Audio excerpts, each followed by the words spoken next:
You're watching Newsday TV. Thanks for joining us. I'm Ken Bufa. Police arrested a man in connection with a targeted shooting of United Healthcare CEO. Authorities believe the man seen in this security camera photo is 26-year-old Luigi Mangione. He was found in Pennsylvania.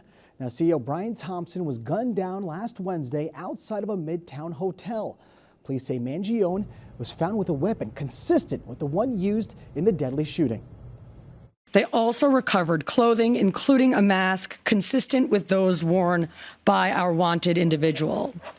Also recovered was a fraudulent New Jersey ID, matching the ID our suspect used to check into his New York City hostel before the shooting incident. Now, to read more about the arrest, go to Newsday.com, click Get More below the Newsday TV video box. And Long Island native Daniel Penny has been acquitted by a Manhattan jury in his deadly chokehold trial. Penny was originally charged with manslaughter and criminally negligent homicide. The judge dropped the manslaughter charge on Friday after the jury said it was deadlocked. Now, last year, Penny put Jordan Neely in a chokehold while on a subway train. Penny claimed Neely was threatening passengers. Prosecutors claimed the chokehold caused Neely's death and that Neely never touched any of the passengers. And a plan to reimburse drivers for fees on red light camera tickets in Nassau may never come up for a vote. The county legislature's presiding officer, Republican Howard Kopel, says he has no intention of calling for a vote. Since the courts ruled the county's fees on the tickets were illegal, supporters of the plan say the refunds are the right thing to do. Our main concern at the outset was the fiscal irresponsibility of charging families more than double what a ticket costs when the black letter of the law says they can't be charged more than $50 for the ticket and $25 for a late fee. So that was the impetus for why we voted against it, and that's exactly why we brought forth this legislation today to protect the people we represent. Now, we asked Newsday political writer Bahar Ostadon if the bill was somehow passed, how would the county pay for it? The bill states that there would have to be a separate fund created, separate from the county's operating budget, that would pay drivers out over a 5-year period for all of these fees that they're owed, reimbursements that they're owed. It's unclear where exactly the money would come from, but we just know that it would be a separate from the county's operating budget.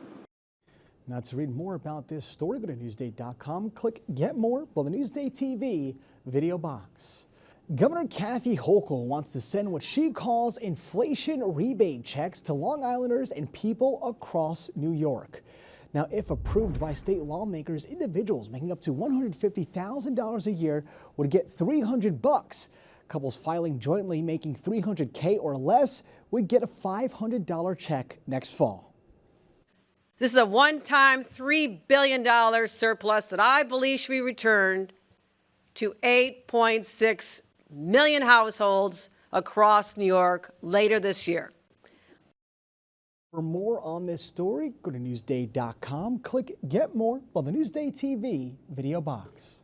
And only in Newsday, new time of day electric rates are about to kick in. So what times of the day will be the most pricey? Virginia Huey takes a look.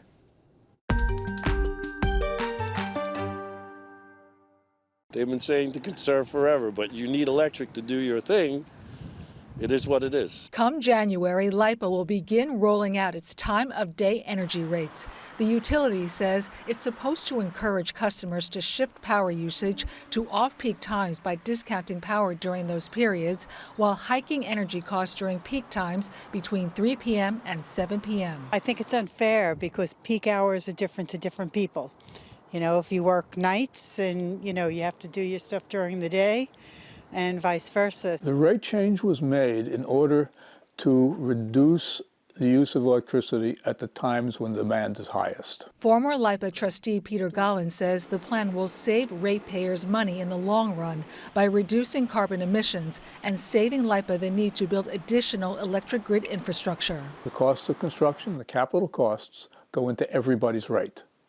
So to the extent that you can limit new utility construction, that saves people money. Starting in January, the peak charge will be more than 21 cents a kilowatt hour from 3 p.m. to 7 p.m. on weekdays, June through September.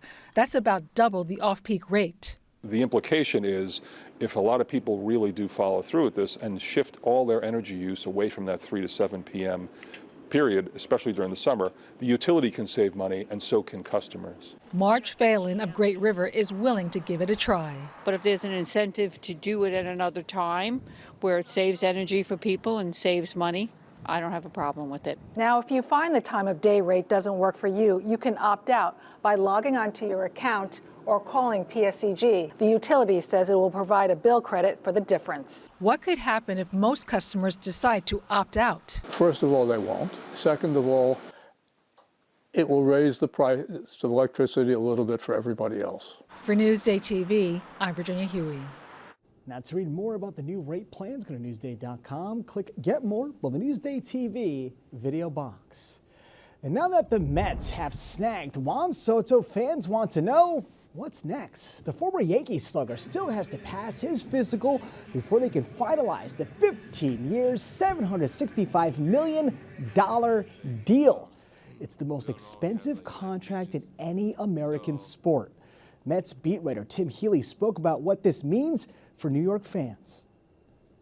That he straight up chose the Mets, who historically are the little brother to the Yankees, is fascinating and adds, I think, an extra dynamic, a new energy into the Subway Series rivalry. Now, Tim breaks down everything you need to know about the deal. Just go to Newsday.com, click Get More, below the Newsday TV video box.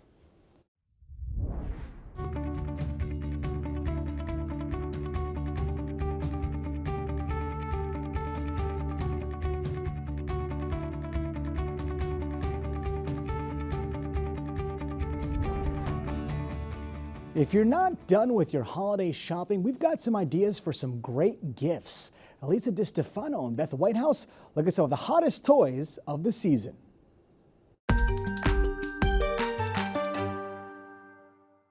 Welcome to my Santa's Holiday Workshop. There are so many great toys here. Where do we begin? Well, we have to start with this year's hottest toy, which is dictated by your baby to toddler. And it is Miss Rachel, and she sings and speaks.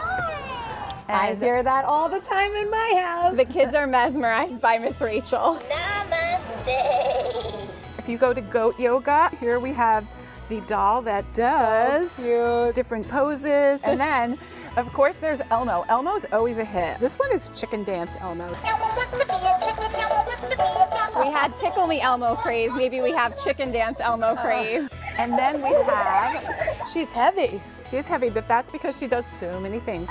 She walks by herself. In a magic wood. This is a bear that the child picks its story. They pick like fairy tale or western or mystery, and then you pick your characters like policeman or doctor or fairy. One sunny day. Now, what about for the older kids? Okay, for the older kids, this is a pinball machine maker that the kids build themselves. This is a dissected snake and that you can use your tools and pick apart, and there's even something in his stomach, so it'll show you what he's been eating. I don't think I want to see what that is.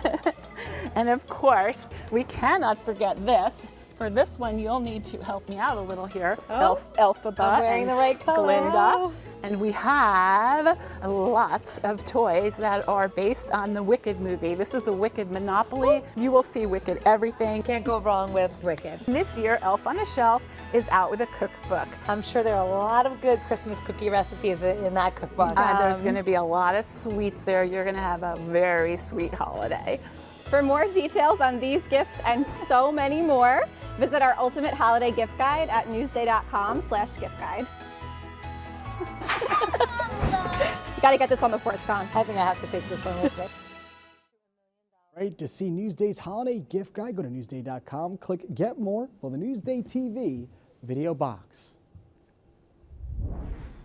It was a rainy and wet day, so let's take a closer look at your Long Island weather. It was raining pretty much all morning, it felt like, and it was just icky outside, but we knew that was coming. Tonight, showers are still around, but we are in the 40s. Tomorrow, we're hitting the 50s. It looks like we have some cloudy skies to deal with all day. As for the 7-day forecast, we're hoping that it dries out, and it does. Friday and Saturday, at least the weekend looks nice, even though it's far away. Wednesday, some more rain, and then Sunday and Monday, rain again.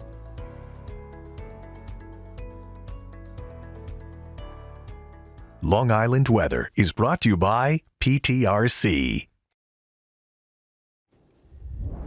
You're watching Newsday TV. I'm Ken Buffa. Thank you so much for joining us.